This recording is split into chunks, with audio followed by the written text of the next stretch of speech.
ఇప్పుడు ఒక కీలక దశలో ఉన్నాం, కులగణన చేసినామని చెప్తున్నారు. సరే తప్పో ఒప్పో 46% ఉన్నాము.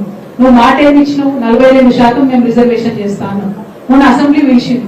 మరి పిలిచినప్పుడు డైరెక్ట్ గా 42%కి బిల్లు పెట్టాలి కదా.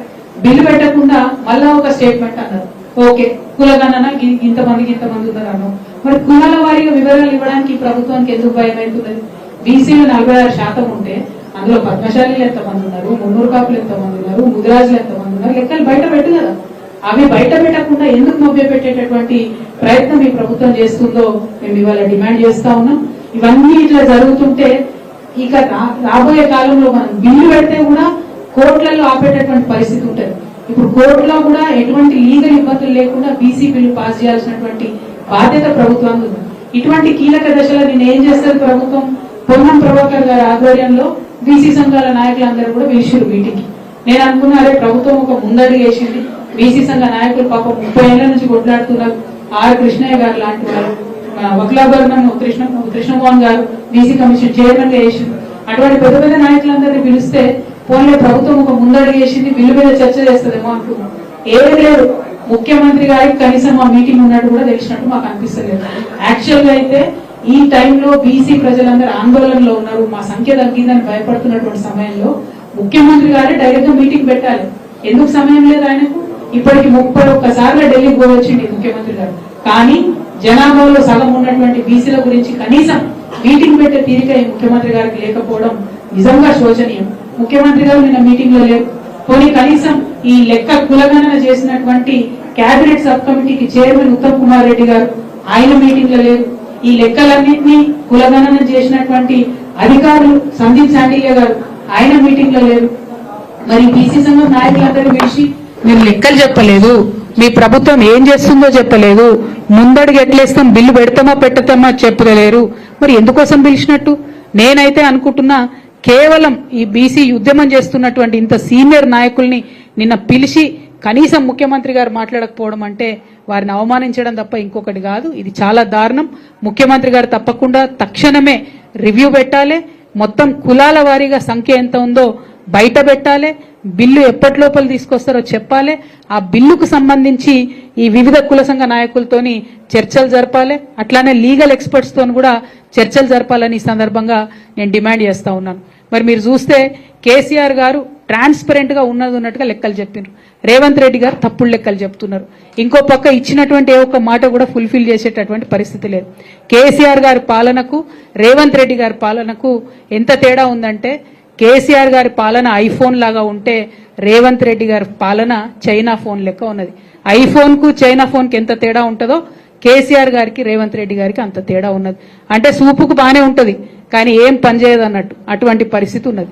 మాటలు ఇచ్చి బీసీల ఓట్లు వేయించుకొని ఇవాళ బీసీలను మోసం చేస్తున్నటువంటి కాంగ్రెస్ పార్టీని చరిత్ర క్షమించదు, బీసీలు క్షమించరు.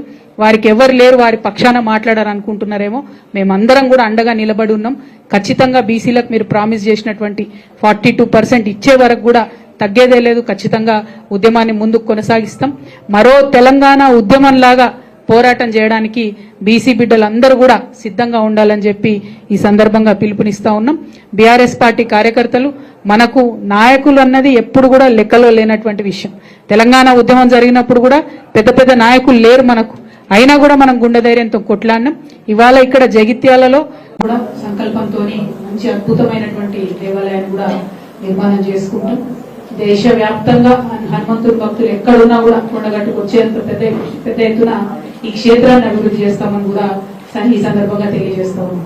అయితే ప్రభుత్వాలు మారినా కూడా ప్రజలకు సంకల్పం చేసినటువంటి పనులు కొనసాగించాల్సినటువంటి బాధ్యత ప్రభుత్వ పెద్దల మీద ఉంటుంది. కొండగట్ట అంజన్నకు మరి ఏదైతే 1000 కోట్లు ఇదివరకు ప్రభుత్వం ఇస్తామని చెప్పిందో దానికి సంబంధిత జీవోలు రిలీజ్ చేసిందో వాటి మీద ఇప్పుడున్నటువంటి ప్రభుత్వం, ఇప్పుడు ఇక్కడ ఉన్నటువంటి కాంగ్రెస్ పార్టీ నాయకులందరూ కూడా శ్రద్ధ పెట్టి ప్రభుత్వం నుండి నిధులు రాబట్టవలసిందిగా ఈ సందర్భంగా నేను డిమాండ్ చేస్తా ఉన్నాను. అదేవిధంగా మీ అందరికీ తెలుసు, గౌరవనీయులు పెద్దలు కేసీఆర్ గారు తెలంగాణ ఉద్యమ సందర్భంలో కూడా అనేక మార్లు చెప్పేవాళ్ళు, నా కళ తెలంగాణ రాష్ట్రం ఏర్పడాలి, ఏర్పడిన తర్వాత జగిత్యాల, సిద్దిపేట, వికారాబాద్ ఇవన్నీ కూడా ప్రత్యేక జిల్లాలుగా ఏర్పడాలి, ఏర్పడిన తర్వాత మాత్రమే అక్కడ ఉన్నటువంటి ప్రజల యొక్క అభివృద్ధి అనేటటువంటిది, నిజమైన అభివృద్ధి అనేటటువంటిది మనం చూడగలుగుతామని ఉద్యమ సందర్భంలో అనేక సార్లు కేసీఆర్ గారు చెప్పేవాళ్ళు. మరి అట్లానే తెలంగాణ రాష్ట్రం రాగానే జగిత్యాల ప్రత్యేక జిల్లా అయింది. అంతకుముందు అంతా కూడా ఎన్నికల హామీగా నిలబడిపోయినటువంటి బోర్నపల్లి బ్రిడ్జ్ సాకారమైంది. ఇవాళ ఆదిలాబాద్ కు జగిత్యాలకు సంబంధాలు, పెళ్లి సంబంధాలు, విద్యా వ్యాపార సంబంధాలు పునరుద్ధరింపబడ్డాయంటే యావత్ జగిత్యాలలో భూముల విలువ పెరిగిందంటే, వ్యాపారాలు చేసుకునేటటువంటి వాళ్ళు ముందుకొచ్చి పెట్టుబడులు పెడతా ఉన్నారంటే కేసీఆర్ గారు వచ్చిన తర్వాత మాత్రమే అది సాధ్యమైందని చెప్పి ఇవాళ సగర్వంగా ప్రతి ఒక్కరం కూడా చెప్పుకునేటటువంటి వాస్తవం జగిత్యాల జిల్లాలో. అదేవిధంగా ఎన్నడూ అనుకోలే పెద్ద మెడికల్ కాలేజ్ వస్తుంది జగిత్యాలకని. అద్భుతమైనటువంటి మెడికల్ కాలేజ్ ని, గవర్నమెంట్ మెడికల్ కాలేజ్ ని మనం ఇచ్చుకున్నాం.